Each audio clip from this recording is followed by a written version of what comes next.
que nada, pues tenemos un man que acaba de cumplir, se acaba de subir en el 5º piso. Bien. No tiene guayabo. Lucas 5 estrellas. 5 estrellas en la camiseta. Ya tiene, sí, se le pueden poner las 5 estrellas, las 5 estrellas que es como la máxima condecoración de los generales. No tiene mucho guayabo porque máximo se tomó 2 o 3 cervezas, entonces pues cero problemas con hoy Lucas. Hoy no tengo guayabo. ¿El sábado vamos a tener o qué? Vamos a tener guayabo. El sábado te vas a dejar atrasar. Pero... Hey, Dario, ¿vos dónde estás? ¿En Barcelona o en Medellín? Medellín en la casa. Entonces te hago extensiva la invitación inmediatamente, huevona, a mi... Ahorita me pasas tu cédula. Ah, no, de una. Haz con cédula y todo. Ricky, ¿usted está en dónde? En San No, en San Francisco. Ojalá. Le hago extensiva la invitación. Te mando la participación y la cuenta para el regalo. Perfecto, y te llevo una cerveza de está invitado hace rato. ¿Qué? Me tenés que dar luego tu dirección para darte unas cervecitas de bipolar, pues, hombre, para no dártelas ahí, para que ahorita en el interno me pasas las direcciones para yo hacerte llegar, pues, una encomienda de bipolar. Hágale, estoy firme. Bueno, esta es la 3ª vez que tratamos de grabar este episodio. No sabemos por qué, nos tocó cambiar de tecnología.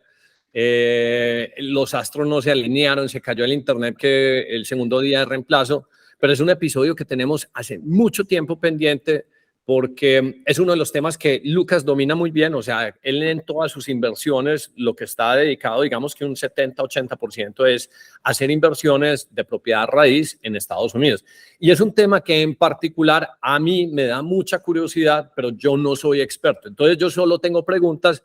Y Lucas cuenta con la grandísima fortuna de tener pues un as bajo la manga que es su socio, Cristian Giraldo, con el cual hacen edificios, multifamilies, todo en el sur de la Florida. Entonces yo tengo un montón de preguntas, curiosamente con otros amigos del chat, yo estaba reunido ayer, estaba con Sergio de Desfácil, estaba con Lucas Gómez y estaban hablando, por ejemplo, del problema de construcción de vivienda que hay tan berraco. Entonces, por ejemplo, resulta que en Medellín el año pasado se hicieron creo que 50,000 y ahorita este año solo se van a hacer 18,000. Entonces, la única cosa que es constante en el mundo, a pesar de que las tasas están voladas por la Fed y el Banco de la República en Colombia, y me imagino que todos los otros países pues, de este continente, es que hay un déficit de vivienda muy berraco en el mundo. Entonces, aquí nos vamos a concentrar en la historia de real estate, cómo es invertir en real estate. Vamos a tener un montón de preguntas, pero vamos a dejar que Cristian Giraldo nos dé una breve introducción de por qué termina en este mundo, por qué se vuelve socio y por qué es el as bajo la manga de Lucas. Y yo en particular tengo curiosidad y tengo ganas de invertir en real estate. Bueno, yo no, mi mamá le da como curiosidad hacer algunas inversiones, entonces yo luego quisiera contactar a Cristian y entonces para los que quieren contactar a Cristian, abajito en la descripción, pues en los que nos vean en YouTube o en Spotify, vamos a dejar el formulario de contacto pues para que puedan hacer. Entonces, Cristian, adelante, un saludo. Arranquemos con tu background y por qué terminaste ahorita en real estate y por qué eso es el brazo derecho pues en el esquema de inversiones de Lucas para todo este mundo de propiedad raíz en Estados Unidos. Claro que sí, hombre, Hernán, mucho gusto. Qué bueno que finalmente podamos hacer este capítulo. Bueno, les cuento un poco. Llego en el año 98 a Miami. Antes de llegar a Miami trabajaba en banca y el expertise mío en la parte de banca era más en la estructuración de la parte de operaciones, todo lo que era montar el back office de banca. Monto un banco en Colombia, un banco local, y luego de eso monto un banco internacional que está llegando a Colombia, un banco de segundo piso, y hacemos el montaje de la operación como tal. Estando en ese montaje de esa operación, resulta la oportunidad de montar la plataforma para comercio electrónico de la Alianza Libre de Comercio de las Américas, ALCAS, acá en la Florida, una iniciativa de la Cámara de Comercio de la Florida. Me vengo para acá, vengo con una visa de trabajo, empezamos a tramitar toda la gestión y la estructura de esa plataforma, y después de 1 año y medio de estar trabajando en ese proyecto, hay cambio de gobernador en el estado de la Florida, y esa iniciativa no es más prioridad del gobernador y retira el presupuesto para eso.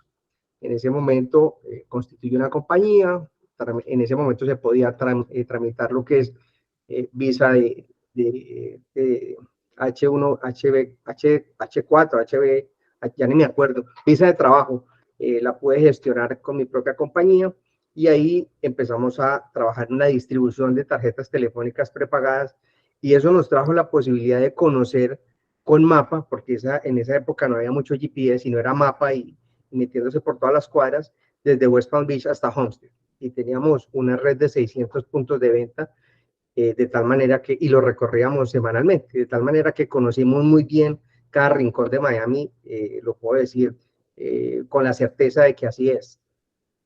Para ese entonces me caso y mi esposa viene a trabajar con un amigo de ella a la universidad en una inmobiliaria que se concentra en vender apartamentos para la gente en Colombia que quiere comprar acá en Miami y los venden en preconstrucción. Y a partir de esa actividad, pues me doy cuenta que obviamente es mucho más rentable esa operación que la que yo estoy haciendo y empezamos a trabajar en equipo con Paola, que es mi esposa y socia. Y arrancamos con una inmobiliaria en el año 2002 que se llama Capital Brokers. Empezamos el proceso de vender proyectos en preconstrucción aquí en el sur de la Florida, todo muy interesante, muy atractivo. Abrimos nuestra operación en Venezuela, en México, la ampliamos en Colombia. Nos especializamos en representar compradores internacionales y pues con eso venía toda la asesoría que viene de la parte de estructura legal, estructura tributaria, todo lo que se requiere.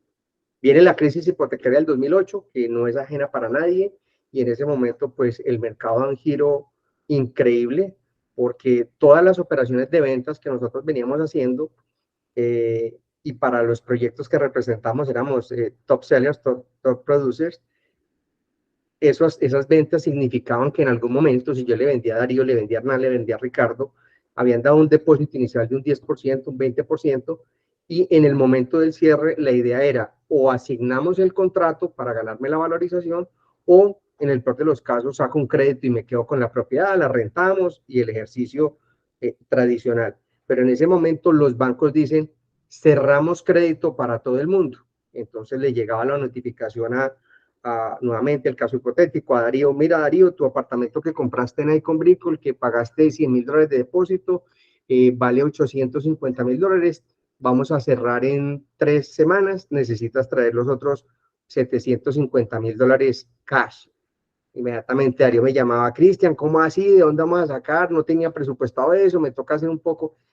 Y ahí vino pues toda una dinámica de tener que salir adelante frente a esas circunstancias, porque si bien éramos top sellers, top producers, en ese momento éramos los top de 1,000 bollos que teníamos de esa naturaleza. Entonces, Darío, venga, le presento a Hernán, que es una persona que también compró, pero también a Ricardo y también a Lucas, entre todos pusieron tanto, tratemos de asociarnos, negociemos el precio con el developer y tratemos de salvar la transacción. Y en ese rollo nos demoramos un par de años. Por supuesto, vino toda la avalancha de remates hipotecarios a nivel nacional, donde los bancos se llenaron de activos, ese no era su negocio, y eso se convirtió en una oportunidad muy interesante. Era una oportunidad para comprar cash, porque todo era vía corte, y estábamos comprando a 30 centavos de dólar los activos, es decir, activos que habíamos vendido en $300,000, estábamos comprándolos en 90,000 en la corte, sin financiamiento, todo cash. Y con un grupo de inversionistas y amigos empezamos a hacer una cartera de inmuebles y dijimos, como estábamos tan cascados y tan asustados de lo que había pasado, dijimos, compremos cosas pequeñas y cosas baratas que sean fáciles de rentar. Se le renta a la gente que trabaja en los trabajos básicos, en un entry level, y el día que lo vamos a vender, pues ese que lo va a comprar a lo mejor ya va a tener su crédito otra vez organizado y se le puede financiar con los préstamos tradicionales de acá. Y de esa manera nos metimos en ese segmento de mercado. O sea, esa es una breve historia de cómo llegamos a lo que yo le llamo hoy el mid-market o el entry level, o no hablo del affordable housing porque ese ya es un nivel muy bajo, pero ese mid-market. Y empezamos a construir una cartera con un rendimiento en lo que eran alquileres muy interesante, muy atractivo para nosotros. Siempre los retornos en real estate son razonables. Aquí no hay retornos extraordinarios. Es un negocio que está colateralizado en ladrillos, y por ese nivel de garantía, pues los retornos también son supremamente razonables. Hacia el 2015, buscando escalar ese negocio, me acerco a un amigo, una persona que conocemos, a César, que está en el sector financiero, y le digo, bueno, tú tienes tantos clientes en el área financiera, ¿por qué no armamos un fondo o por qué no crecemos este negocio y compramos muchas más propiedades, que esto está muy interesante. Entonces me dice, mira, yo no te puedo recomendar como mi amigo realtor para que le vendas propiedades a mis amigos o a mis clientes de inversión. Lo único que habría que hacer es que constituyas un fondo, ese fondo sea un producto transable en un stock exchange y yo pueda llevar parte de la allocation de mis clientes a ese vehículo, recomendándoles que en el 100% de su asset allocation alojen un 20, 15, 30% en real estate. Y ese producto, ese bono esté respaldado con eso que me estás contando que es una berraquera. Al principio eso me pareció como complicado, como enredado, pero pues empezamos a hacer la vuelta y terminamos armando el primer bono de deuda. Se llama un ETP o un Exchange Traded Product, que es un bono de deuda básicamente, que se emite a través del Bank of New York Mellon, se transa en Euroclear, tiene su código ISIN para aquellos que les gusta estar invertidos en acciones, bonos y todo ese tipo de cosas. Este lenguaje tal vez sea muy familiar, pero para el que quiere invertir en real estate y quiere meter 100,000 o 125,000 dólares, que eran los tickets nuestros, pues hablarle de todo este vehículo financiero terminaba siendo como enredado. Pero bueno. Pero Benita, hago una pregunta. Pero esos bonos, por ejemplo, cuando están listados, ¿son transados o simplemente ocurre el listamiento en una dirección y ahí es como el vehículo donde se acumula pues el dinero para ir a comprar las propiedades? Son transados, es decir, tiene un mercado secundario. Supongamos que Hernán invirtió 125,000 dólares en uno de esos fondos en el 2023, el término es a 3 años y resulta que en el 2024 Hernán dice, hombre, tengo un emprendimiento, tengo una necesidad, me cansé de esto, tengo una mejor oportunidad. Entonces liquidamos tu bono, se lo vendemos a otro inversionista en el mercado secundario. Entonces se puede transar.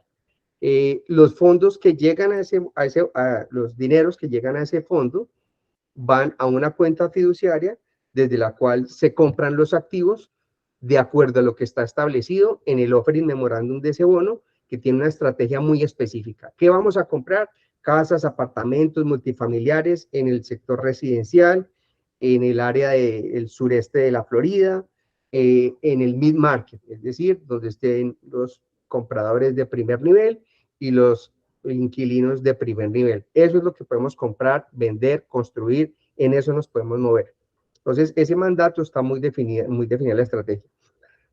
Volviendo al tema, entonces, empezamos a armar el vehículo y cuando empezamos a armar el vehículo, nos conocimos con Lucas. Estamos en ese proceso de armar eso. Lucas viene del sector financiero, es un financial advisor, conoce mucho de acciones, su tema es más por ese lado. Empezamos a hablar porque Lucas también ha estado muy invertido en real estate, pero de una manera tradicional. Y vimos que ese podía ser el vehículo para el financial advisor que maneja o que preside o que tiene Lucas, que se llama Reditus. Y fue un match ideal porque lo que yo hacía era salir a identificar activos que se ajustaran a la estrategia que habíamos definido con unos niveles de riesgo muy bajos.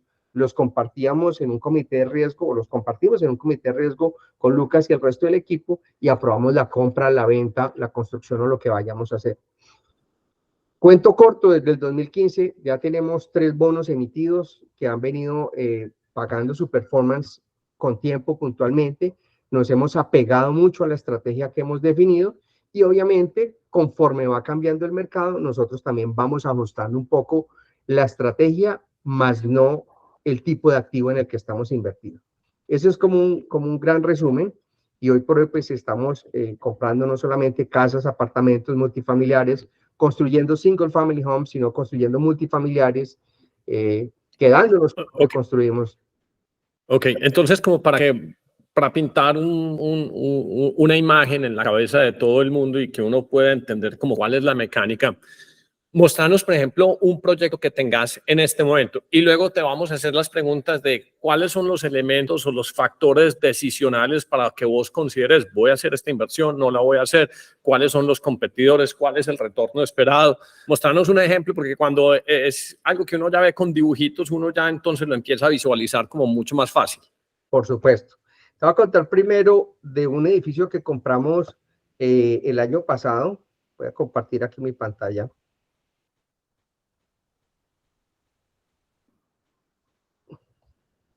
Mientras que Cristian ahí muestra, Lucas, una pregunta. ¿Qué fue lo que te gustó tanto de Cristian? Sí, exacto, cómo se conocieron, ¿Cuál fue lo que dijiste? No, man, esto está una no. No, mira, y pues esa es como dice Cristian, la versión corta de la historia. Yo llego a vivir a Estados Unidos en el 2016 y con Cristian empezamos a trabajar en el 2017, si mi memoria no me falla, o un poquito antes.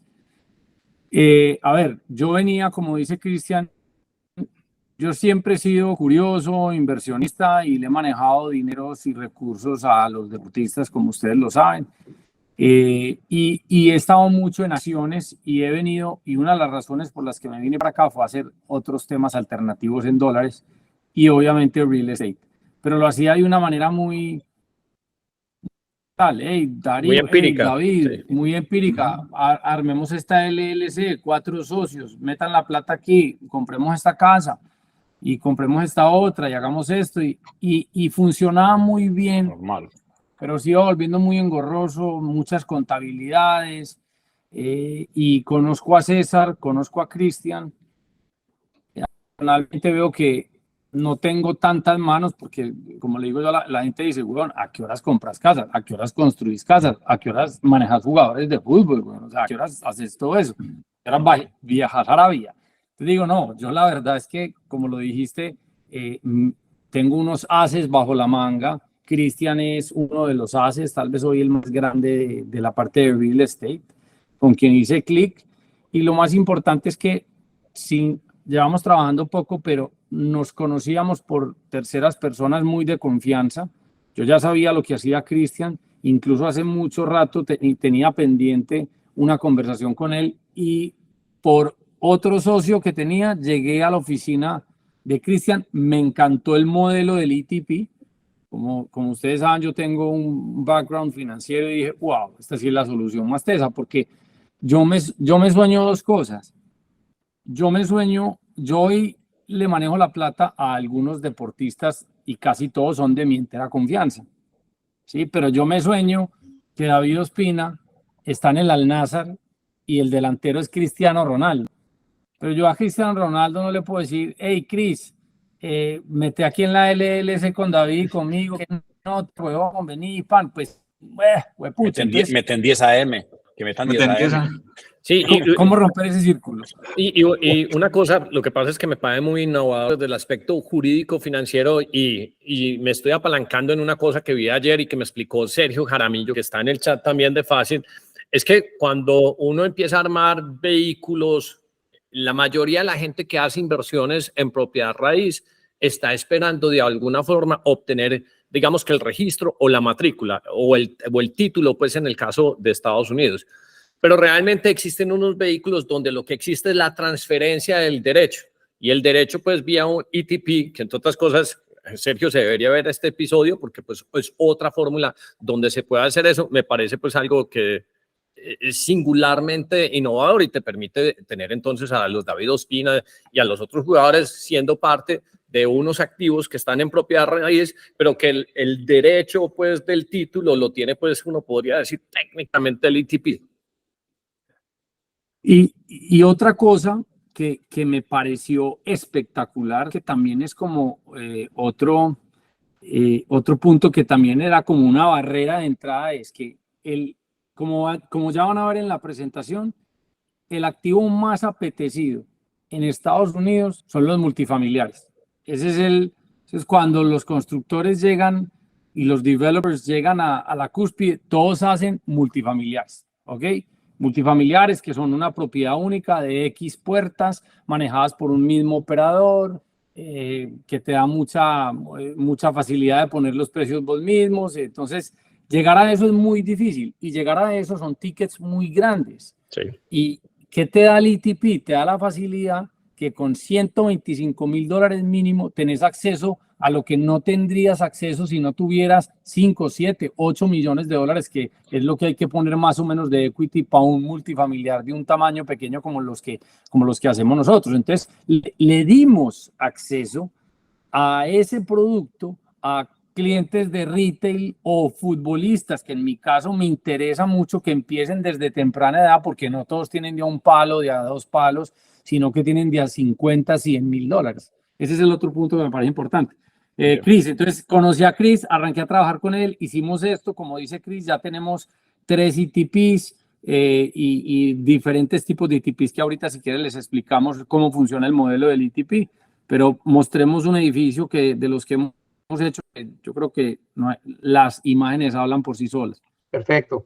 Bueno, algo, ya que están metidos en ese tema financiero, yo creo que una de las ventajas también que tienen los ETPs, y es un tema medio ladrillo, pero es muy sencillo, este vehículo se constituye para non-US investors principalmente, y este tiene una estructura que le permite al tenedor del bono, supongamos que Hernán tiene su cuenta en un custodio americano, voy a llamarlo StoneX, y ahí recibe los rendimientos que le paga el bono, recibe su cupón. Ese cupón que recibe está exento de impuestos por la estructura que tiene el bono como tal y por la jurisdicción en la que está basado. Entonces, esa es una gran ventaja también tributaria frente a lo que es el real estate tradicional, porque cuando invertimos directamente como persona natural, pues tenemos unas implicaciones tributarias bastante importantes. Voy a continuar entonces con el hilo de la conversación. Les voy a compartir un edificio que... Sí, mostrarnos un caso pues real. Exacto. O sea, ¿cuánto me costó? ¿Qué genera? Pues digamos que todo el cuento. Aquí les quiero compartir imágenes de este edificio que compramos. Está cerca a la Universidad de Miami. Está a 7 minutos walking distance en la zona de Coral Gables. Lo tenemos hoy full rentado a estudiantes de University of Miami.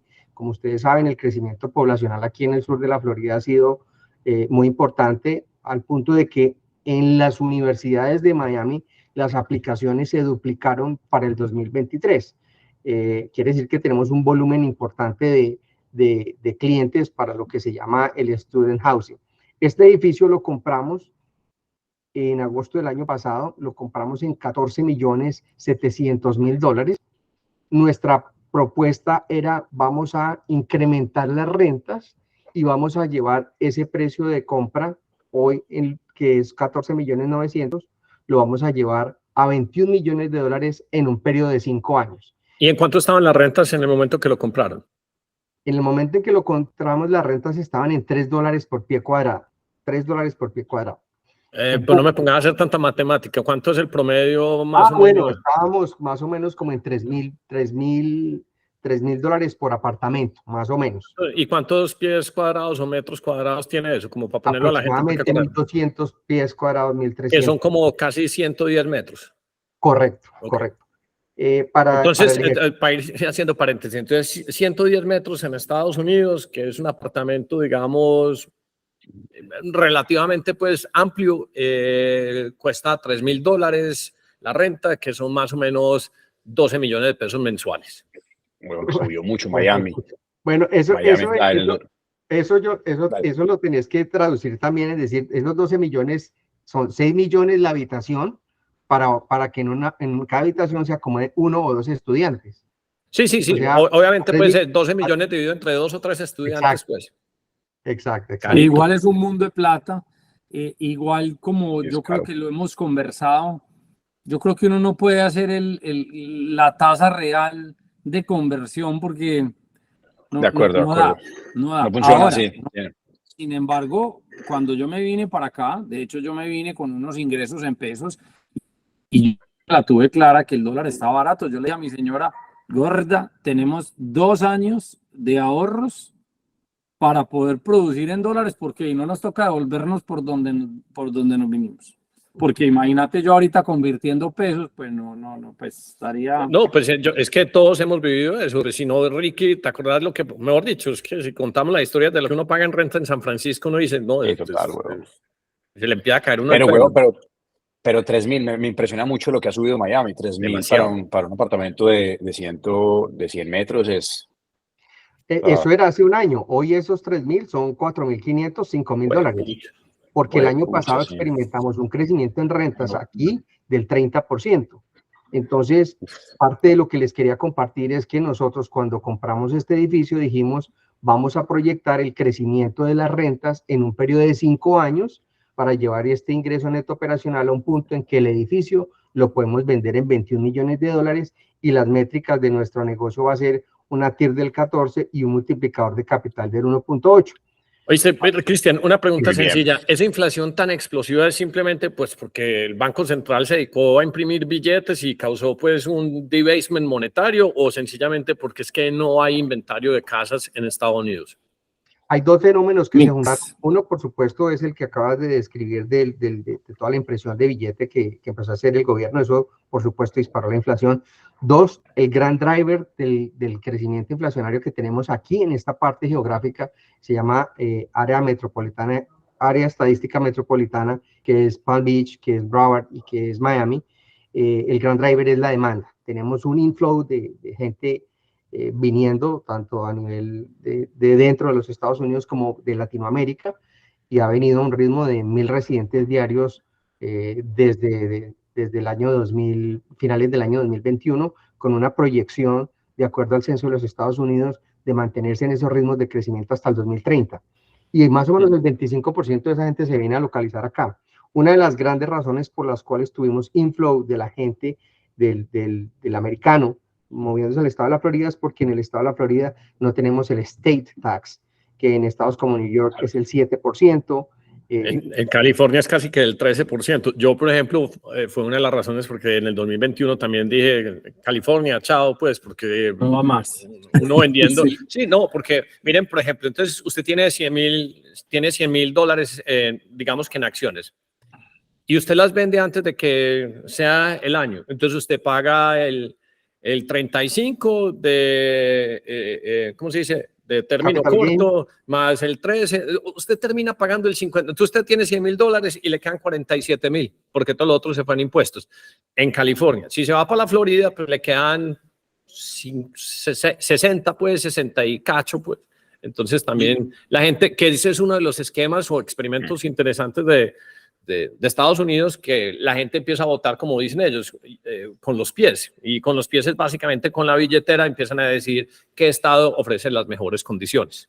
Exacto. Y Chris, Es curioso ahí, perdón, porque yo los escucho y obviamente pues yo no estoy tan empapado del tema de Estados Unidos, pero es como todo es como una gentrificación. O sea, los estados de California y Nueva York se están moviendo hacia la Florida.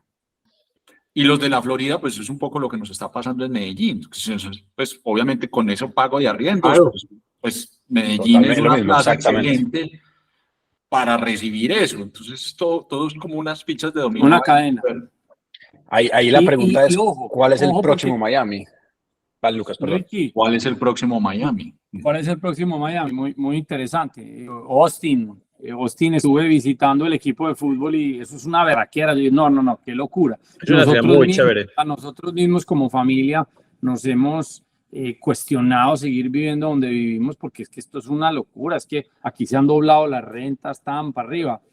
Pero antes de decir eso, Chris, creo que es importante en donde explicar un poquito dos cosas muy buenas. Y para hablar del tema de la gentrificación y qué estamos haciendo también para esto. En ese edificio que estamos viendo, sobre todo. O sea, pero ese edificio que nos costó 15 millones de dólares, entonces uno dice, wow, 15 millones de dólares. Pero aquí en este país hay un tema que el apalancamiento y los préstamos son muy interesantes. Y para este producto, y por eso es que este producto es tan atractivo para los developers, prestan plata y se consiguen préstamos blandos con Fannie y Freddie Mac, con Fannie Mae y Freddie Mac, que este edificio que compramos, digamos que heredamos un préstamo hace un año que lo compramos y ese préstamo es de 4.5. Ese préstamo, la tasa es de 4.3 y cuando hoy las tasas están al 7,5, 8, nosotros compramos hace un año. Ahí les comparto el extracto para que vean que no es carreta. Es un interest rate del 4.32 hasta el 2029. Asumimos esta deuda por 9.4 millones, que es lo que decía Lucas. Este es un préstamo Fannie Mae, por eso tiene una tasa tan interesante. Fue pactada en el 2019 y parte de la tendencia que estamos viendo ahora y parte de la estrategia que nosotros como grupo estamos asumiendo es los activos que compramos tratamos de heredar la deuda que viene, así nos toque esforzarnos un poco más en el equity inicial, pero para tener una deuda saludable, porque necesitamos que esa deuda esté por debajo del cap rate que nos está generando el activo. Entonces, les comparto así rápidamente, parte de la estrategia es adquirir una deuda sana también, una deuda saludable para el flujo de caja del proyecto. Entonces, el ETP nos permite que teniendo que levantar $6 millones de equity por el tipo de cliente que yo manejo y tal, y o sea, me tocaría juntar 6 de $1 millón para volver una LLC y para decir, venga, qué berraquera, Claro. Con el ETP puedo tener los 2 o 3 que tengo del $1 millón y el resto los puedo llenar a punta de $125,000, que es el ticket mínimo que nosotros recibimos. Y el que mete 125,000 tuvo acceso a un multifamiliar que si no, no podría hasta quién sabe cuándo poder tener acceso a un multifamiliar. Entonces, la belleza de eso. Ahora, hablando de la gentrificación, que eso es una berraquera, pues una berraquera y es por donde uno se mueve, porque es que también se va saliendo del mercado. Y es ¿qué estamos haciendo? Por ejemplo, en ese Orduna tiene una característica interesante y es que es tan cerca a la universidad. Con el nieto de Lucas, de la universidad. Es que te estabas congelando. Dale. Te fuiste un poquito, sí.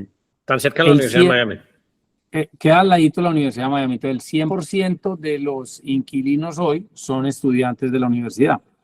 ¿Eso qué hace? Hace 2 cosas interesantes. Que los estudiantes por naturaleza son roommates y viven, ¿cómo se llama? ¿Cómo se dice roommates en español? Compañeros de cuarto, no sé. Compañeros de cuarto, Sí, y comparten cuarto. gastos, como lo está diciendo Cristian. Entonces, en uno de 4.500 hoy se meten 2, 3, 4 pelados y hacen eso. Ahora, ¿eso cómo se llama? Se llama co-living. Entonces, nosotros, viendo que eso está pasando, ya lo volvimos un edificio de propiedad única más enfocado hacia el co-living, y hoy estamos construyendo en Miami un par de edificios dedicados única y exclusivamente al tema de co-living, pero ya no para estudiantes, sino para la clase trabajadora que está teniendo el mismísimo problema porque les toca irse a 2 horas o a 1 hora de Miami y hacer commute en tren, y el sistema acá que no es tan bueno el del tren, para poder seguir pagando $1,000 o 900, que era lo que podían pagar. Entonces ahora tenemos un par de edificios en Little River, estamos haciendo uno con 5 pisos, 25 unidades, 108 puertas, 108 camas, perdón, con unas métricas muy interesantes. Y co-living Lucas, no qué quiere interesante. decir que son, digamos que 3 personas viviendo en un apartamento, sino que es un edificio con habitaciones individuales que tienen una cocina en común, que tienen de pronto un baño en común, y ese es el verdadero co-living. Y entonces una sala de estudio, de pronto habitaciones individuales, pero van y se comparten. Vos, Ricky, en toda esta andanza que tuvimos, vos viviste en varios co-livings en España y en diferentes muy partes. interesante porque conecta incluso con nuestro primer capítulo de lo que hablabas del dueño de WeWork, que estaba creando pues, ese modelo. Muy interesante. Te iba a preguntar lo mismo, Lucas. Es que yo estuve 3 meses en un co-living en Madrid y era lo que me pareció que era como que tenía diferencia. Era así, yo tenía un apartamento, para mí un apartaestudio, tenía mi cocina, pero arriba tenían una cocina comunal donde esta gente hacía comidas, cocinaban para todos cuando querían, tenían comedores, tenían un WeWork en la parte de arriba. O sea, era como que más allá de simplemente ser un edificio donde vivía mucha gente que compartía como sus cosas, digamos que era un tema más como de gente más en el mundo creativo, tenía como unas zonas comunes que de verdad lo hacían como un co-living. Digamos, ¿ustedes también lo tienen en esos espacios o es netamente apartamentos compartidos? Hay unos espacios abajo medio de co-living, pero más como para descansar, playroom y tal, pero no, está mucho más para vivir y más enfocado, repito, no tanto está más enfocado en la clase trabajadora que casi que por una necesidad. Y eso me parece una solución espectacular. Yo digo, pues, en Medellín se debería, no sé si lo hay, pues, pero Colombia, o sea, nosotros estamos a la vuelta de la esquina de que eso ocurra. Y eso, a nivel de números de arriendo, administración o de costos, ¿sí tiene un diferencial o es más como un tema de comodidad? O sea, para el que adquiere eso, ¿sí ve la diferencia al ser un co-living? No, pues absurda. Es que pagas 1.000 en vez de 4.000. Es que hoy no encuentras nada cerquita aquí en el área rural de Miami, downtown y tal y tal y tal. No encuentras nada por Ese es un debajo de- problema hoy en Medellín, me parece una solución espectacular. Bueno, nosotros estamos, y la alcaldesa de Miami lo dijo en junio o en mayo, estamos en crisis de vivienda, o sea, no hay housing para la gente local. Y parte de la iniciativa de las ciudades locales, cuando hablo de ciudad, hablo de la ciudad de Miami Beach, la ciudad de North Miami, la ciudad de Hollywood, la ciudad de Pompano, la ciudad de Fort Lauderdale, es el concepto de sustentabilidad en la construcción, partiendo de la base de que la gente joven viva en la ciudad y trabaje en la ciudad. Es decir, que la gente se quede en la ciudad, no tenga que decir, como está diciendo Lucas, el que trabaja en el aeropuerto de Fort Lauderdale, del que le toque irse a vivir o a Homestead para conseguir algo que se ajuste a su presupuesto, o a Port St. Lucie para que pueda tener el presupuesto de vivienda. Entonces, esas son iniciativas que se vienen moviendo y también apoyando pues por el gobernador DeSantis, que en julio también firmó una propuesta donde dice, ok, todo lo que sea industrial y comercial, vamos a impulsar el cambio del uso de esa tierra para promover más residencial. Entonces, sí hay una crisis y obviamente ese tipo de respuestas como el co-living es una de las respuestas a esa crisis. Claro. Imagínense que ayer estaba en el almuerzo de mi cumpleaños y uno de mis amigos está casado con... Está cumpliendo 50. 50, que estoy mamado, o sea, ya he dado mucha lora, ¿no? No. Siga. El amigo está casado con una croata que vive en Dubrovnik, en Croacia. Bueno, vivía. Me explicó que ese es un fenómeno que ya existía allá, el tema de la gentrificación y que todo es tan caro que los residentes se mamaron del tema, pero en vez de irse, imagínense la berraquera, esto está para que los alcaldes de los que estamos hablando y tal, son soluciones buenísimas. Vos sos residente y vas a Starbucks, 50% off. No sé. O sea, los sitios que son muy caros tienen un precio de diferenciación con el residente versus con los otros. Eso obviamente Qué no bueno, puede. para ir al Zarzo, por ejemplo, con 50% off. Pero tiene que demostrar muy, muy bien que es residente. Tiene que No, pero es que hay saberse ciudades, cantar el himno de Barcelona Antioquia. tiene ese problema, Medellín tiene ese problema, o sea, Total. una Hola, solución interesante. esas propiedades que ustedes compran, las tienen que arreglar mucho, o sea, les tienen que meter mucho dinero para arreglarlas, o eso ya las consiguen ustedes así. No, este edificio, por ejemplo, del que estamos hablando y que voy a seguir con la presentación que les estaba haciendo, lo compramos y ya había tenido un full rehab en el 2018, así que este edificio no le hemos tenido que hacer absolutamente nada.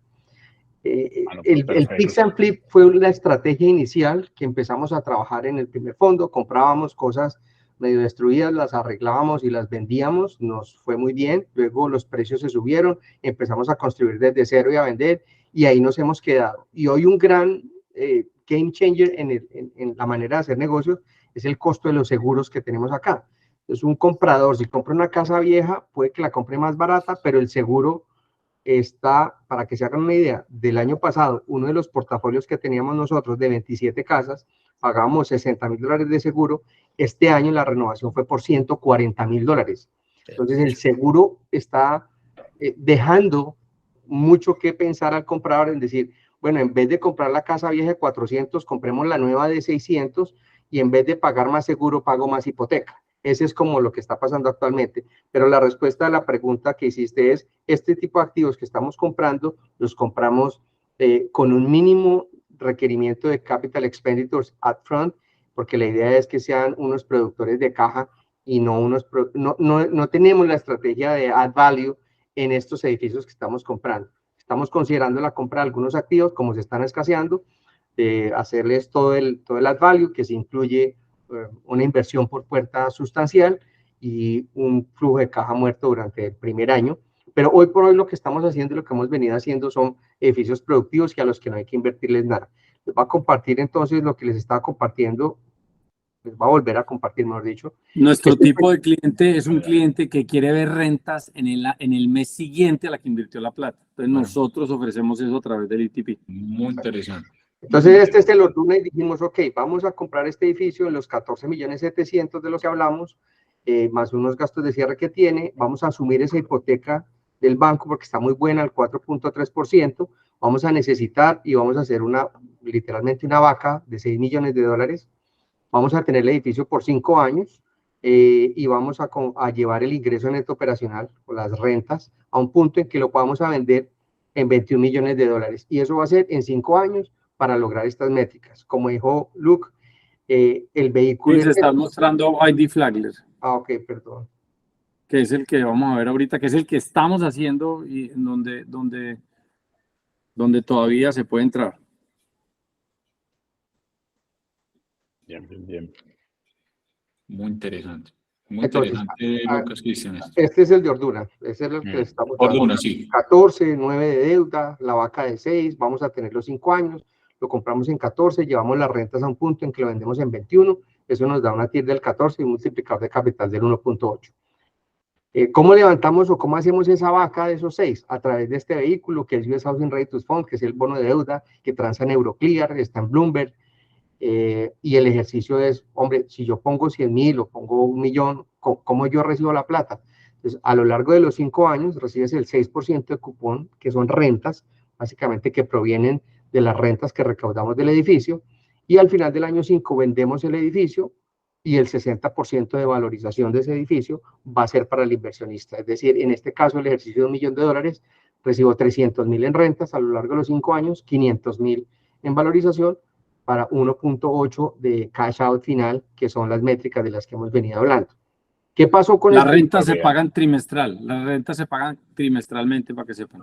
Exacto. Muy bien. Y es como un relojito, no es que les digan, no, Hernán Darío, fíjense que es que este mes la cosa estuvo difícil porque los niños entran al colegio, entonces las rentas se demoraron, entonces no vamos a pagar en junio, sino que vamos a pagar más bien en julio o en agosto si nos va bien, ahí les voy contando. No, aquí cuando se hace el offering se dice vamos a pagar el febrero 5, en mayo 5, en agosto 5, en noviembre 5, y esa es la fecha. Y a nosotros el Bank of New York Mellon nos está llamando 8 días antes, es decir, señores, su cupón hay que mandar la plática desde hoy para garantizar que a las cuentas de los investors lleguen los cupones a tiempo.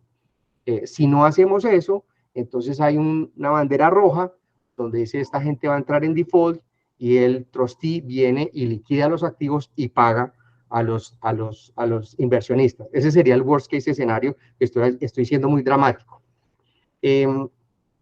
Una vez que hicimos la compra, seguimos con la administración del activo, y aquí me voy a suspender este. Pero mientras vas haciendo eso, pero entiendo ese drama, porque yo alguna vez pues me aventuré en el 2005 y compré con un amigo un apartamentico súper chiquito y lo compramos apalancado con tasa de interés de esa pues que es ARM, que es que básicamente va creciendo o ajustándose. Y entonces lo tuvimos un tiempo y eso se volvió, yo tenía la gran ventaja de que como no estaba en Estados Unidos en ese momento, sino en Colombia, pero el amigo mío me decía, huevón, acabaron de llamar que se dañó la nevera, me toca irme ya el domingo para eso. Eso es un dolor de cabeza de 50,000 pisos, pues que se entraron los ladrones y no sé qué cosa, que se reventó una tubería y está inundado. O sea, ser como, ¿cómo es que se dice, Lucas? Landlord, pues, o... básicamente como llamaba el doctor Botija, el del Chavo. El todero, weón. ¿Cómo es que el que cobraba la renta? Señor Barriga, señor Barriga. No, marica, eso de ser el señor Barriga es muy, muy complicado, weón. Es jodido. No, y usted no sabe, uno aquí cuenta lo bacano, y yo cuento también lo bacano, porque el día a día de Cristian, es el señor Barriga. Hacer un eviction. Tal cual.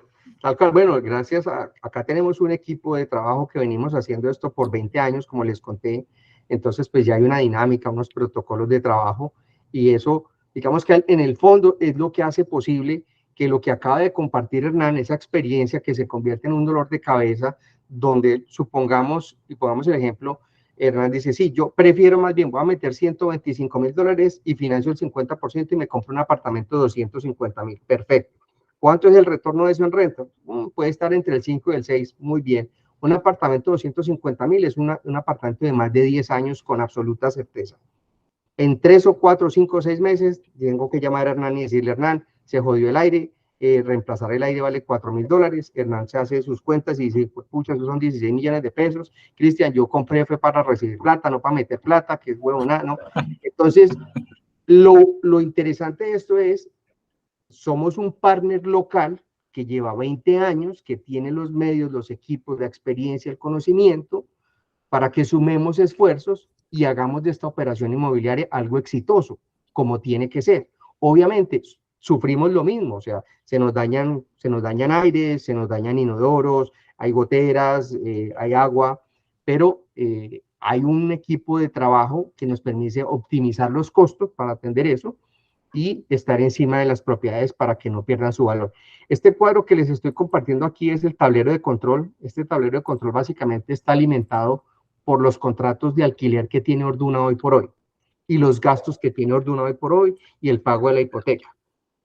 Quiere decir que nosotros hoy por hoy, en nuestro caso en cash, invertimos $6 millones en este edificio, estamos recibiendo un retorno del 8.5%, del cual se paga un 6% anual al inversionista. Y nosotros proyectamos en 5 años llegar a 21 y hoy, un año después, estamos en 18. Es decir, que estas rentas, básicamente, ¿están viendo mi pantalla que la acabo de cambiar? Sí. Ok, perfecto. Entonces, Estamos viendo el dashboard, Ok, entonces voy a compartirles otra pantalla porque esta me parece que es No, muy Lucas, interesante. pues, Conrad, pues, o sea, este es el super arma secreta. No, y el capítulo se llama ¿Cómo el señor Baderriga podría cobrar rentas en dólares? Jodas, Qué hombre. locura. Cristian, felicitaciones, qué locura de negocio. Bueno, O les sea, quiero me contar- imagino que la has sudado y esto pues nos estás contando la historia bonita. Pero Sí, detrás de esto hay... No, hay un ejército y hay sufrimiento, pues también del Cristian y su historia personal, que es un podcast solo de cómo sudó y cómo sufrió en la crisis del 2008 vendiendo apartamentos de lujo y no logrando los cierres porque los clientes no hacían los cierres y la llamada y la cosa. Cristian tenía oficinas en México, Colombia, Medellín, Chile, no sé dónde, era gigante. Pucha, o sea, toda la curva de aprendizaje. Hoy uno ve esto y esta historia. Yo creo que todos sufrimos en el 2008 de alguna forma la crisis, pero los que más la vivieron sin duda eran los que estaban metidos en el tema pues hipotecario, que es que uno compraba aquí el apartamento más divino en Brickell con la cédula. Así es, y yo creo que todo ese aprendizaje pues, nos ha hecho adoptar unas medidas muy conservadoras en la manera como gestionamos los activos. Entonces, eso también nos ayuda a que podamos cumplir nuestros compromisos a tiempo y hayamos tenido pues el performance por tantos años con estos bonos. Aquí lo que les quería contar es que ese crecimiento del ingreso neto operacional, porque pues una cosa es lo que yo les diga y el tiempo no me da para elaborar más, pero solamente entendiendo que el año pasado en Miami las rentas crecieron por encima de un 30%, son la explicación para llegar a entender por qué el activo del cual les estoy hablando, que es Orduna, está hoy costando un año después $18 millones. Y estamos cerca de nuestra meta, que son los $21 millones. Cristian, una pregunta, perdón, me desvío un poquito. Ese edificio, por ejemplo, digamos en el 2018, ¿cuánto pudo haber costado? Este edificio en el 2018 fue un edificio de unos $12 millones aproximadamente. Ok. Vale, entonces bueno. Y la cuenta la sacamos porque había una deuda de 9 y normalmente la financiación puede ser en el mejor escenario un 70% del precio de compra. Entonces suponte que si eran 12, pues el 70% estamos más o menos por los 9, exactamente, 12 y medio. Realmente compramos muy bien este activo y también fue una Ricky, vámonos para ID Flagler, Chris, pero te voy a decir una cosa con lo que acabaste de decir, Ricky. Este es el segundo que hacemos, pero el señor Cristian y su equipo pueden mirar 20 multifamiliares al mes y no dan los números. Pues no dan los números. Paso. Por eso cuando aparecen estas joyas, nosotros nos metemos de una. Ahora van a ver que está in place y que ya estamos pues a mes y medio más o menos de cerrarlo. Con todos los retos de cerrar también, es que levantar 8 palos, va, levante 8 palos. Pues usted, Hernán, Sí, sabe total. lo que es levantar 100 palos. No es tan fácil. Fácil. Y con los riesgos de no cumplir el cierre. Sí, porque vos firmas Claro. una promesa de compraventa. Entonces yo llamo, cuando falta un mes, ¿qué Cris? ¿Cómo va? No, yo le enseñé una frase que el bolillo, la frase del bolillo. El bolillo cuando antes ¿Cuál, de los cuál? partidos, ¿ve? ¿Cómo te sentís, huevón? ¿Cómo se siente antes del partido? Cagadito bacano, mi viejo, cagadito bacano. Bueno, en esas nos las pasamos. Pero esto que les estoy mostrando aquí es el video, ese es un render. run footage que preparamos con staging en la única unidad que tenemos vacía en ese proyecto, que son 24 townhomes, están ubicadas en la parte norte del downtown, y básicamente son casas que fueron construidas en el 2018. Están prácticamente nuevas, tampoco contestando a la pregunta del gordo, acá tampoco consideramos un capital expenditure. Por supuesto que sí hacemos unas inspecciones y valoramos cuánto pueden ser las reparaciones en el mediano y largo plazo, si tuviéramos que hacerlas, pero la estrategia no es entrar a hacer cambios o lo que se llama una estrategia de add value. Aquí no la estamos ejecutando. Las unidades están totalmente terminadas, como ustedes las ven, y están totalmente rentadas, son 24 townhomes, están en una zona muy cercana a las olas, walking distance del Brightline Station, que es el nuevo tren que estamos estrenando acá, que la semana pasada ya abrió su recorrido hasta Orlando, y esto ha sido también un cambio muy importante para la comunidad, porque el poderse mover desde Fort Lauderdale hasta el downtown de Brickell en 30 minutos, sin carro, pues también No, es una ventaja grandísima. La locura. Cambia el panorama de Fort Lauderdale duro. Sí. Absolutamente. Entonces, por ejemplo, un apartamento de 2 habitaciones hoy por hoy en Brickell, un apartamento no en un edificio nuevo, en un edificio del 2007, 2010, puede estar en el orden de los $4,500, $5,000, 2 habitaciones. Aquí estas casas que son de 3 habitaciones, 3 baños, las tenemos rentadas hoy más o menos en $3,500. O sea, la diferencia es muchísima, y teniendo esa ventaja de la movilidad, pues obviamente esta zona que ustedes ven aquí con todos estos avisos de los proyectos que vienen, es una zona que es booming, está con un desarrollo increíble. La casa de Messi, mi viejo. Exactamente. Acá tenemos la playa al fondo y acá estaría el aeropuerto de Fort Lauderdale. Y este triángulo es como lo que sería el Midtown de Miami, es el Midtown de Fort Lauderdale. Es una zona muy interesante. Como dijo Luke, este negocio lo venimos también armando desde el año pasado y también estamos asumiendo una deuda. Obviamente las tasas de interés actual no nos permiten meternos en un negocio con unas tasas a precio de hoy, entonces estamos asumiendo una deuda de $7 millones al 4.8%. Este edificio ya tenemos contrato, ya hicimos el due diligence, ya tenemos $1 millón de depósito en él, tenemos el cierre en noviembre, ya lo tenemos muy adelantado. ¿Cuáles son las métricas? Las mismas que les compartí en Ortuna. Una tasa interna de retorno del 14, un multiplicador del 1.8 en un periodo de 5 años, y el ejercicio es exactamente el mismo, fondeando a través de Real Estate, de US Housing Ready to Fund, que paga un cupón del 6% más el 60% de valorización al final. Oíste, multiplicador de 1.8 en 5 años, ¿eso es qué crecimiento de apreciación mensual más o menos? Mensual. Perdón, anual. Yo creo que estamos hablando alrededor de un 25 o un 30% anual más o menos. 25 o 30% anual. Sí. Ok. Es curioso, Sí. perdón, Cristian, pero es muy curioso, Hernán. Yo escuchando a Cristian, no sé por qué me conecta con el mismo sentimiento a Alex, Alejandro, del foco del negocio de Amazon. Y aquí Cristian lo que muestra es lo importante no es la venta y no la compra. El lugar donde compra, las condiciones donde compra. Sí, eso es la buen punto. compra es la que acuerda y cierra bien el negocio, no la venta.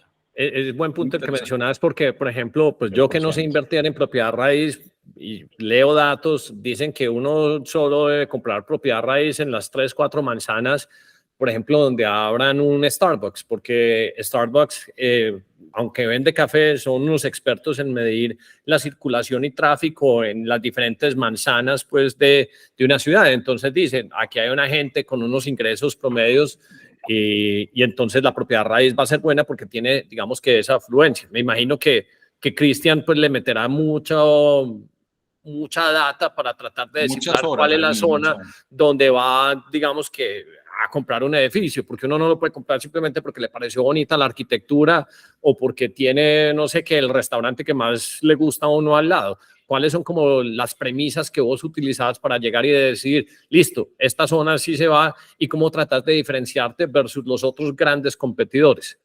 Bueno, muy buena pregunta, Nan. Mira, pues definitivamente location es digamos que es el objetivo cuando compramos real estate assets, y por supuesto que ese parámetro de los Starbucks es un súper parámetro también muy válido.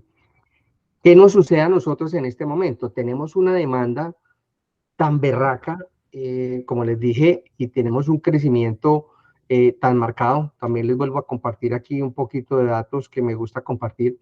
Por ejemplo, el cierre del 2022, que es el dato del censo, el estado con mayor crecimiento, dejando atrás a California, casi creciendo al doble de lo que creció California, Texas, North Carolina y Arizona, que mencionábamos ahora.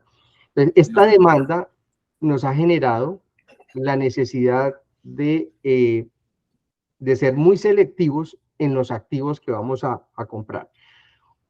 Como todas las ciudades grandes, ustedes han experimentado, seguramente lo han experimentado en Medellín, a medida que va llegando gente, el tráfico se vuelve un factor determinante en dónde tengo mi sitio de trabajo, en dónde vivo, cómo me voy a transportar de mi sitio de trabajo a mi casa, qué amenities tengo cerca a mi casa, porque o pago muy caro por los amenities o me ubico en una muy buena zona donde tengo acceso a amenities que yo pago conforme los necesite, un gimnasio, restaurantes, playa, el paro, bueno, todo lo que se quiera. Entonces, ubicamos las zonas con mayor demanda. Tenemos unas herramientas para determinar cuáles son las zonas de mayor demanda.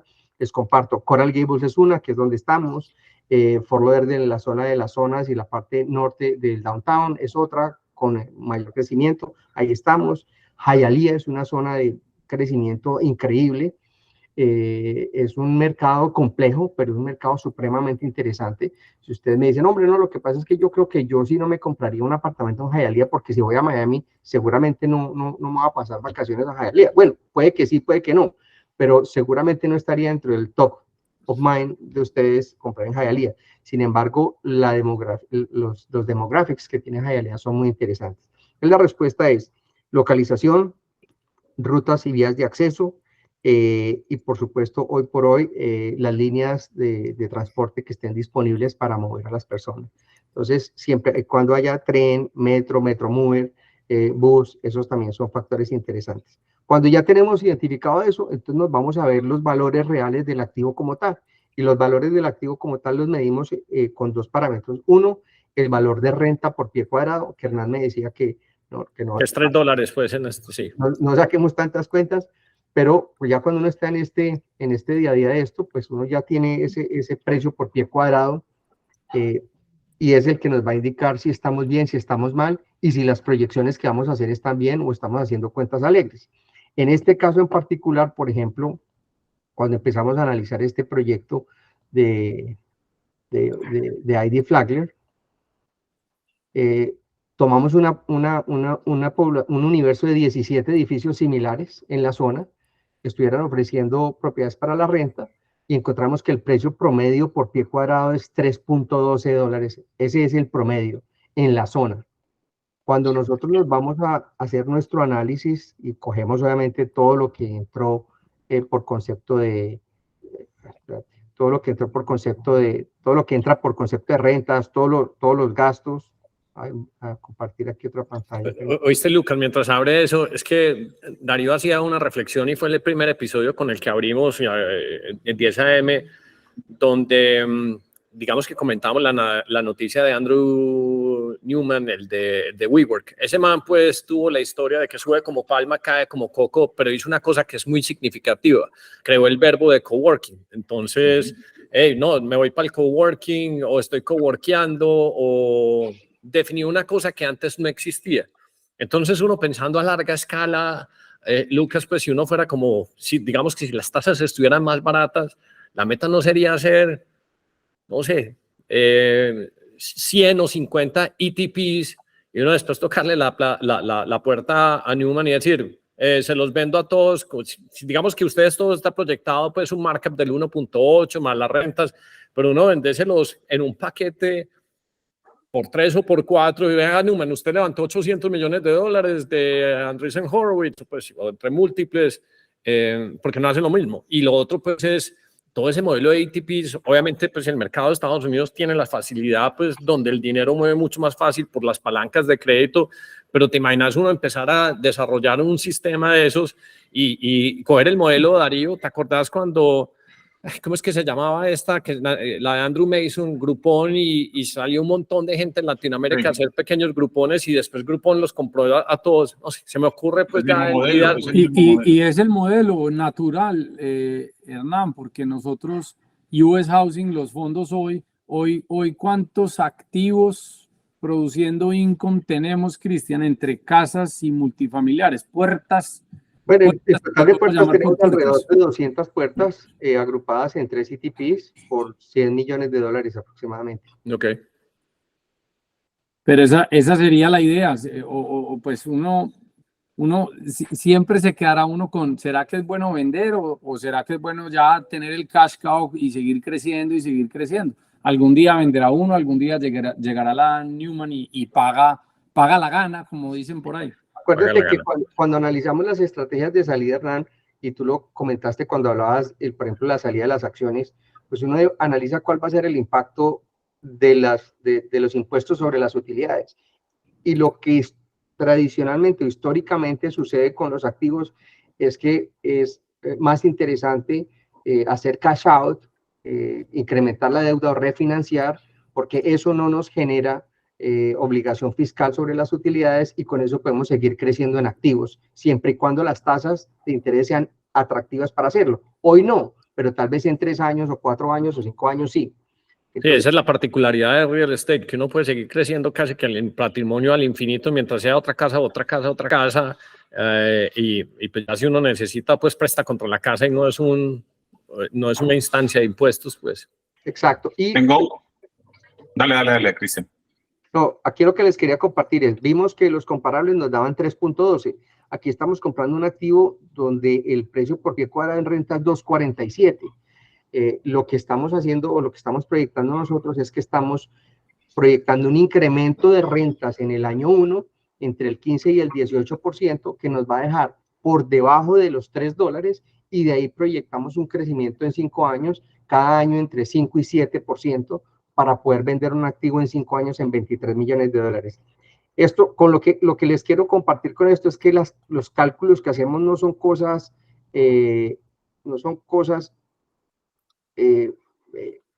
complejas, ni tampoco estamos haciendo unas cábalas de que vamos a tener una valorización brutal. No, vamos es con los indicadores del mercado, y los indicadores del mercado son las rentas promedio, el precio promedio por pie cuadrado. 380 estamos comprando ahí.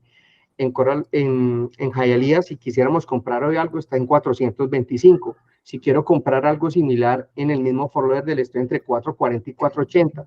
Hay un proyecto que están vendiendo en la playa, en las partes de North Miami Beach, en la más o menos la 79, llegando a la playa, pues que no es la zona más bonita, y ayer nos hacían la presentación, $1,500, $1,600 el pie cuadrado. O sea que esos elementos, esos parámetros de precio por pie cuadrado son los que nos dicen, oiga, sí, si podemos cumplir con un compromiso, un cupón, si podemos tener una deuda saludable, si podemos tener un buen activo en una buena localización, totalmente rentado, en un entry level market, pues ese es el activo que necesitamos comprar. No hay muchos, pero como estamos en este día a día, pues estamos pendientes de lo que va saliendo. Ese es como a grandes rasgos lo que analizamos y lo que vemos cuando vamos a comprar un activo.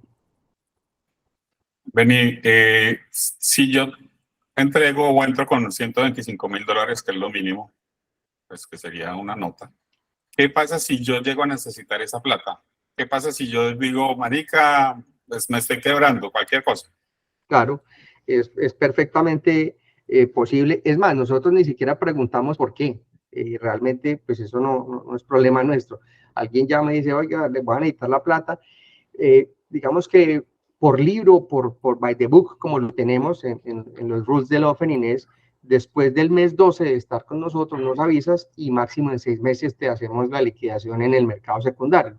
La realidad, ¿cuál ha sido? Llama a un cliente, dice, oiga, voy a necesitar la plata, y nosotros buscamos en nuestro mismo mercado secundario, porque realmente nosotros no hacemos ningún tipo de marketing, nosotros todo es Friends and Family, y básicamente así nos hemos movido, y cada vez que alguien necesita, pues lo sacamos porque entendemos que tendrá alguna razón.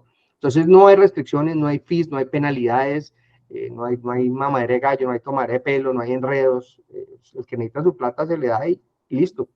Digamos que lo que pasa ahí es que no es una camisa de fuerza, no es una obligación, y es importante decirlo, es porque estás en un activo que es relativamente ilíquido. Entonces, obviamente, dependiendo del monto, nos podemos demorar más o no. El compromiso nuestro, soft compromiso, es, venga, yo le uso, que yo tengo clientes que además que quieren estas joyas.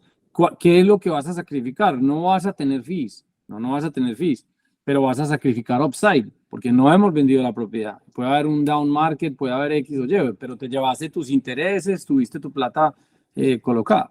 Sí, puede que hubieras puesto 125,000, pero van 6 meses, entonces esos 125,000 en apreciación ya hicieron, digamos que 1.1, te perdés de pronto el 0.1. Exacto. Ese es un poco el punto. Súper. Y cuando encuentran una propiedad que es muy apetecida, el dueño de esa propiedad se pincha. O sea, empieza, no, vale 14, y al mes llega, no, vale 15, y después llega, no, vale 16. Ok, güey, ¿qué pasa? Pues yo creo que como en todo, Gordo, aquí ya, en este mercado donde estamos nosotros, nuevamente en el área de metropolitana, estadística de Broward, Dade y Palm Beach, ya hay unos compradores y unos vendedores, y cada vez que va a salir un activo, ese seller sabe quiénes son los players y empieza a contactar antes de ponerse en el mercado. ¿Por qué? Porque el que tiene un activo también sabe que cuando lo pone en el mercado, como hay tanta liquidez y tanto comprador inexperto, va a perder mucho tiempo. La gente no sabe cómo se estructura una deuda, la gente no tiene un vehículo como el que les acabamos de presentar para estructurar la parte de equity, la gente no tiene la capacidad para calificar una deuda que sea eficiente para la compra de un activo, la gente no tiene el equipo para hacer un due diligence desde el punto de vista de ingeniería, estructura de un activo, de títulos, un equipo legal. Entonces la gente pierde mucho tiempo cuando tiene un buen activo con mucho comprador inexperto. Entonces, antes de llegar al mercado, se hacen unas rondas entre los jugadores que se saben que están comprando y se dice, mire, tengo este activo. Y ese es pues, digamos que no es que sea un círculo muy cerrado, pero tampoco es muy grande. Te pongo un ejemplo, viene un comprador, un family office, dice, mire, Cristian, queremos comprar un edificio multifamiliar muy bien ubicado en Miami, tenemos presupuesto $100 millones, no necesitamos financiamiento. Uno cree que eso es una labor sencilla, no hay, o sea, ese activo no existe. Entonces, volviendo a la pregunta del Gordo, cuando hay un cliente, cuando hay un vendedor que tiene un activo, y voy a devolverme un poquito, este modelo de negocio de comprar activos, tenerlos 5 años y venderlos, no nos lo inventamos Lucas y yo, este es un modelo que existe en Estados Unidos desde hace mucho tiempo y es el vehículo inmobiliario para duplicar el capital en 5 años. Eso es una fórmula como hacer un huevo frito, esa es y no existe otra para ese tipo de activos. Entonces, el que sale a vender ya tiene, por ejemplo, un vencimiento de un préstamo, un vencimiento de unos compromisos, es por alguna razón específica. Necesita cash para seguir adelante con otros proyectos. Entonces son vendedores serios que una vez que te dan tu precio de venta, pues es muy difícil que empiecen a especular con ese precio. Darío, otro título, la fórmula del huevo frito para duplicar la plata en 5 años. Sí, iba a preguntar más cosas porque digamos que yo no soy experto en real estate, no conocía en profundidad el negocio. La verdad es que el podcast, como hemos hablado tanto del tema de real estate, en Estados Unidos uno va aprendiendo y entendiendo. Cristian, este modelo este modelo funciona es porque está en Estados Unidos y es difícilmente exportable para otros países, o se puede tomar. Es el acceso del capital de Estados Unidos es totalmente Sí. diferente. Yo creo que son dos cosas. Uno, la liquidez que hay en el mercado, y dos, el apalancamiento, un apalancamiento saludable, nuevamente, unas buenas tasas, por ejemplo, una versión de un préstamo que sea una tasa baja, solo intereses los primeros 5 años, eso te da un flujo de caja muy importante. Después de la Segunda Guerra Mundial, uno de los mecanismos que utiliza la Reserva Federal, el gobierno americano, para recuperar la economía es incentivar todo lo que es housing, y crean esas dos líneas, Fannie Mae y Freddie Mac, que las mencionó Lucas. Hipotecas a 30 años. A 30, 40 años, con un down payment del 3%. Hay ayudas a nivel estatal, de ciudad y de condado para financiar ese 3.5 que hace falta. Así que el sistema financiero orientado a los compradores, por un lado, al primer comprador, y por otro lado, a los proveedores de housing, es una fórmula que existe hace más de 80 años, y lo que nos permite es tener acceso a tasas bajas en un negocio que los bancos ya conocen.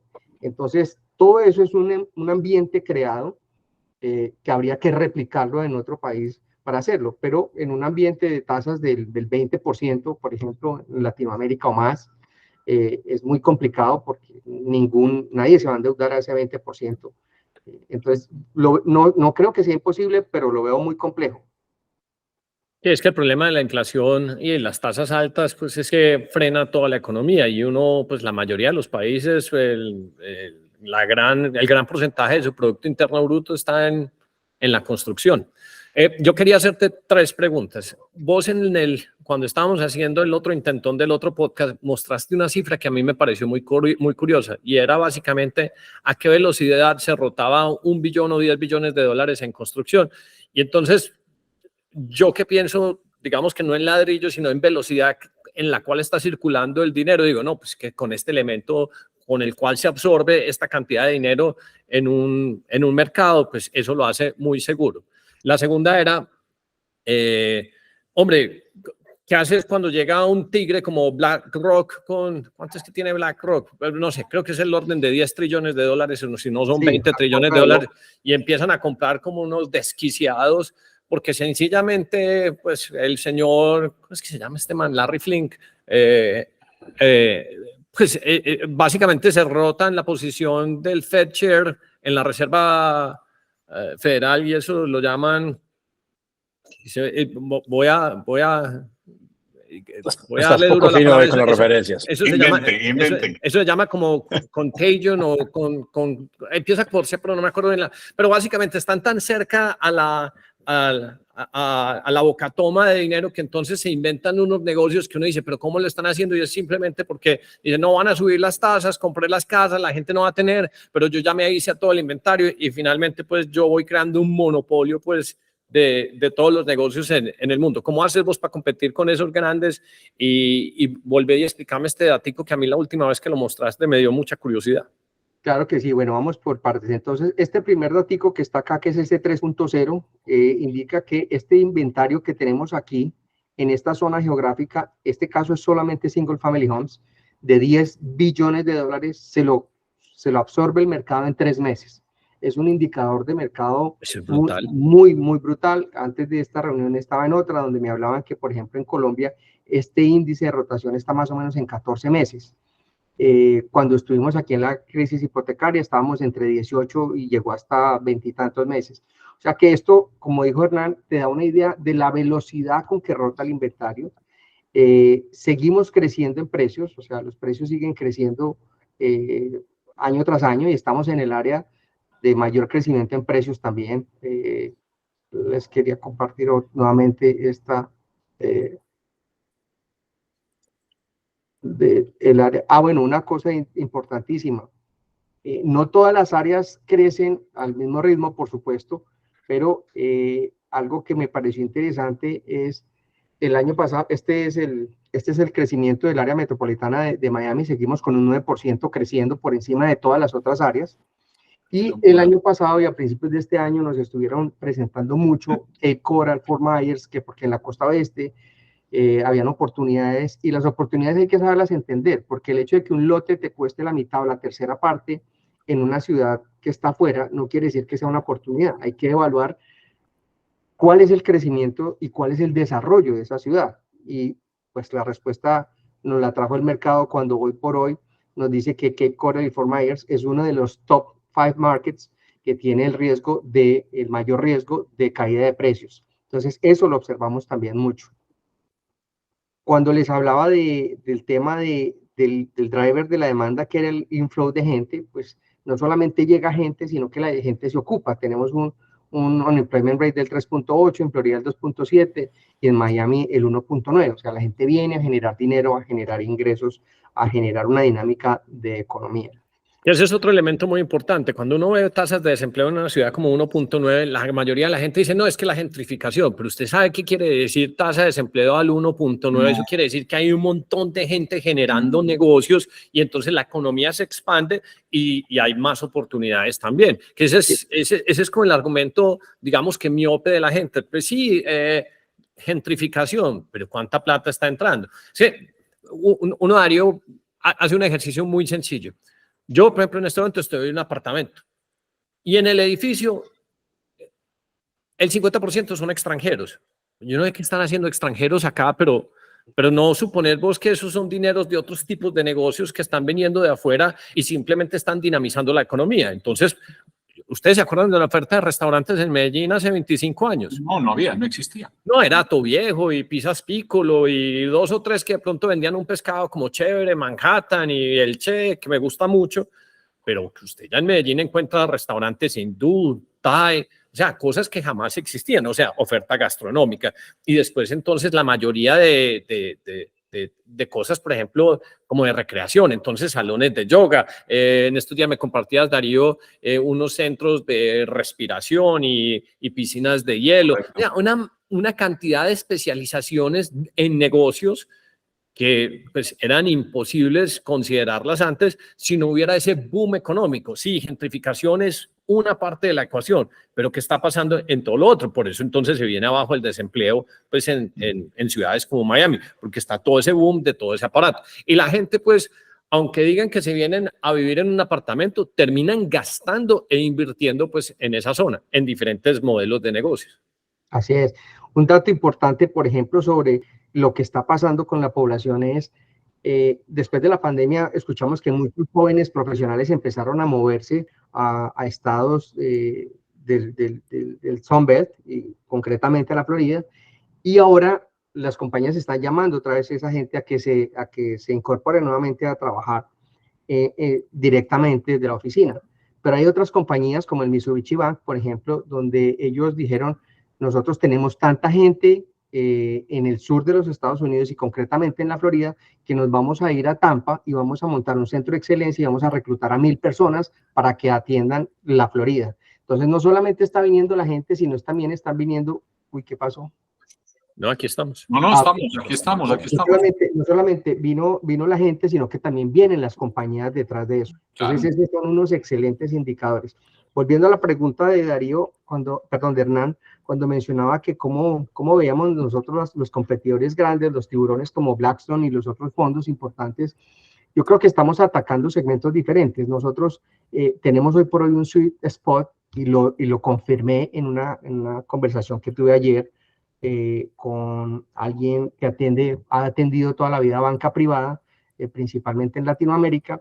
Hay mucho capital de Latinoamérica entrando a Estados Unidos, mucho capital que quiere ser invertido en real estate, pero no quieren entrar a ser parte de esos fondos inmensos donde son un grano de arena y les llegan unos reportes, una cantidad de libros, sino que quieren ser más bien arte y parte del proceso. Y para ese proceso hay que evaluar activos que estén en un sweet spot entre 15 y 30 millones de dólares, donde estas familias pueden estar invirtiendo 2, 5, 7, 8. Si van a hacer una operación con Blackstone, realmente ese no es un ticket que les vaya que le vayan a ofrecer o le vayan a aceptar. Y si hacen un negocio con Blackstone, nuevamente va a ser un grano de arena más en la playa. Entonces, esto se ha convertido como un negocio nuevamente, un partner entre ese capital que quiere venir a hacer negocios y un partner local, porque aquí no estamos diciendo estamos en todo Estados Unidos, sino que estamos en una zona geográfica muy definida, en un segmento de mercado muy definido, en un target de mercado muy definido. donde sumamos esfuerzos. Entonces, realmente no hemos sentido ese peso de un competidor como un gran fondo, porque tampoco vamos detrás de los mismos activos ni en el volumen que ellos van. Es posible que nosotros en 5 años tengamos suficientes activos como para vendérselos a un fondo de esos que se va a ver cada vez más corto de activos. Entonces yo creo que no lo vemos tanto como una competencia, lo vemos como un tiburón que está dejando un mercado que nosotros estamos aprovechando. Okay. Mi última pregunta, para no extendernos ya mucho, pues porque ya hemos pasado de la hora. El concepto de multifamily es una cosa que todavía pues no tengo como clara en la cabeza, pero te hago la pregunta porque ayer Lucas Gómez de Trazos Urbanos y Sergio se sentaron y Sergio llegó y le dijo, mire, la forma de hacer multifamily es bajo la figura de comodato. Entonces Lucas dijo, ¿cómo se puede? Porque el multifamily no es una cosa que se puede hacer, por ejemplo, en Colombia. ¿Qué es exactamente un multifamily? Porque es que eso es realmente lo que ustedes están moviendo. Bueno, te voy a poner un ejemplo. Hay un edificio, nuevamente, el proyecto que están vendiendo en Miami Beach, es un edificio que hizo una compañía, dijo, voy a hacer 200 puertas y las voy a poner para el mercado de las rentas.